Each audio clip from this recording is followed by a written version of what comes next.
নমস্কার। আপনারা তো ইতিমধ্যে অনেকেই জেনেছেন আমার দুটো হবি। একটা স্বেচ্ছা রক্তদান নিয়ে association of voluntary blood donors West Bengal, সংক্ষেপে এভিবিডির সঙ্গে কাজ করা 1981 সাল থেকে। ইদানিংকালে আর একটা হবি হয়েছে যে স্বাস্থ্য সচেতনতা, অর্থাৎ যোগ প্রাণায়ামের মাধ্যমে মানুষকে সুস্থ রাখা, ওষুধ ছাড়া। এবার শরীর সুস্থ থাকলে তবেই তো রক্ত দেওয়া যাবে। শরীরে যদি সুস্থ না থাকে তাহলে রক্তদান কি করে হবে? 1616 খ্রিস্টাব্দে ডক্টর উইলিয়াম হার্ভে প্রথম প্রমাণ করলেন মানুষের শরীরে রক্ত চলাচল করছে। এই রকম গবেষণা করতে গিয়ে অনেক মৃত্যুর হয়েছে। 1901 সালে ডক্টর কার্ল ল্যান্ডস্টাইনার প্রথম প্রমাণ করলেন যে রক্তে গ্রুপ আছে, এ বি এবং এবিও গ্রুপ প্রমাণ করলেন। এর জন্য উনি কিন্তু 1930 সালে নোবেল প্রাইজ পেয়েছিলেন। মৃত্যুর হারও, রক্ত সঞ্চালনের ফলে মৃত্যুর হারও অনেক কমে গেছিল। ধীরে ধীরে 1936 সালে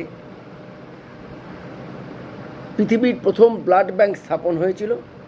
তারপরে 1980 সালে association of voluntary blood donors পশ্চিমবঙ্গে রক্তদান আন্দোলন নিয়ে কাজ শুরু করেছিল। রক্তের চাহিদা ও যোগান কমানোর ব্যবধান, চাহিদা এবং যোগান, এই ব্যবধান কমাতে পারলেই কিন্তু রক্তের অভাবে মৃত্যুর হার অনেক কমে যাবে। আজও কিন্তু মানুষের জন্য মানুষকেই রক্ত দিতে হবে, কোনো জন্তু জানোয়ারের রক্ত কাজে লাগবে না এবং কলকারখানাতেও রক্ত তৈরি হয় না। এবং মজার কথা এইটাই, রক্ত আমরা না দিলেও, দান না করলেও সেই রক্ত কিন্তু আমাদের শরীরে অনন্তকাল ধরে থাকবে না। শরীরে রক্তের একটা অ্যাভারেজ ব্লাড লাইফ আছে, তার হচ্ছে 21 দিন। এবং রক্ত দান করার পরে সিপিডিএ সলিউশন দিয়ে ব্লাড ব্যাংকের ফ্রিজে, ইদানিংকালে ব্লাড ব্যাংক বলা হয় না, ব্লাড সেন্টার বলা হয়, এই ব্লাড সেন্টারে সিপিডিএ সলিউশন দিয়ে মাত্র 35 দিন রাখা যাবে। অর্থাৎ আজকে যে রক্তটা কেউ দান করলেন, 35 দিন যদি ব্যবহার না করা যায় তাহলে সেই রক্তটা ফেলে দিতে হবে, এক্সপায়ার হয়ে যাবে। এইরকমভাবে রক্তদান আন্দোলন যদি আমরা করতে পারি, উদ্বুদ্ধ করতে পারি লোককে, তাহলে কিন্তু রক্তের অভাবে কোনো রোগীর মৃত্যু হবে না। আমাদের অ্যাসোসিয়েশন অফ ভলান্টারি ব্লাড ডোনার্সের 4টে স্তম্ভ।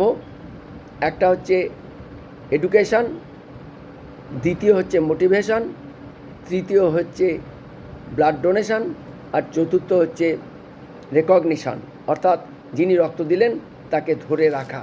রক্ত দিলে যেহেতু, দান করলে যেহেতু কোনো ক্ষতি হয় না, সুতরাং আমরা আসুন রক্তদান আন্দোলনের সঙ্গে যুক্ত থাকি। পুরুষ মানুষরা 3 মাস অন্তর, মহিলারা 4 মাস অন্তর রক্ত দিলে তাদের শরীরের কোনো ক্ষতি তো হবেই না, বরঞ্চ রক্তের ব্লাড সার্কুলেশন ভালো হবে এবং তারা অনেকভাবে সুস্থ থাকবেন।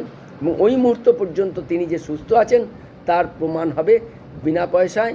রক্তদান করার আগে একটা পরীক্ষা করা হয়, সেই পরীক্ষার মাধ্যমে।